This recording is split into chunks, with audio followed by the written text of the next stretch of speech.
শীতৰ কুঁৱলী ফালি বালি ভাত। তোমাক নিমন্ত্ৰণ কৰিছোঁ, আহা সেউজীয়া ধাননি পথাৰৰ কণেং। দেউদি আহা, সম্ভৱ তোমাৰ শালি ধান চপালা। ধাননি পথাৰ উদং কৰিলা, শীতৰ পথাৰ উদঙীয়া। গৰখীয়া ৰং ধেমালি, গৰুৰ হেম্বেলনি। অৱশ্যে ৰঙা নদী, সোৱণশিৰি আৰু সোমদিৰিৰ পাৰে পাৰে উপচি পৰিছে সৰিয়হৰ ফুল। এটা কথা সুধিবলৈ পাহৰিছিলোঁৱেই। কৃষি সম্প্ৰসাৰণ কৰ্মীৰ জৰিয়তে থলুৱা ধানৰ পৰিৱৰ্তে অনুমোদিত উচ্চ উৎপাদনক্ষম কোনটো উন্নত জাতৰ খেতি কৰিলা? কনকলতা নে ৰঞ্জিত? পদ্মনাথ নে পদুমণি? পানীন্দ্ৰ নে পংকজ? সেউজীয়া পথাৰৰ কণেং, মই জানো খেতিয়কৰ নিস্তাৰ নাই। এতিয়া কৃষকে আও ধানৰ বাবে সাৰ কপোৱা জ্বৰ নেওচি কাহিলি পোৱাতেই পথাৰত প্ৰাণ ঢালি হাল চাইছে।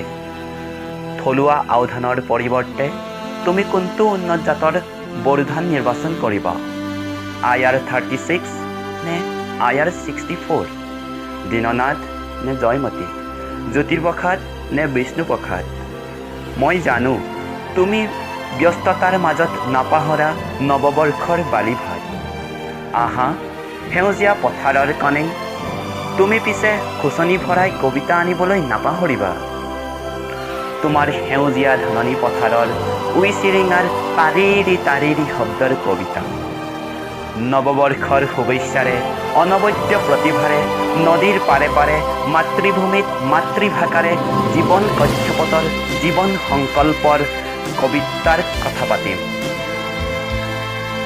সেউজীয়া পথাৰৰ কণেং, বিগত বছৰৰ পোৱা নোপোৱা কাপোৰ শুকলি নতুন পোচাক পৰিধান কৰি এখন টেক তাতিনীৰ তীৰত সৰিয়হৰ ফুলৰ সতে শীতৰ কুঁৱলী ফালি লগে ভাগে এসাঁজ বালি ভাত খাম।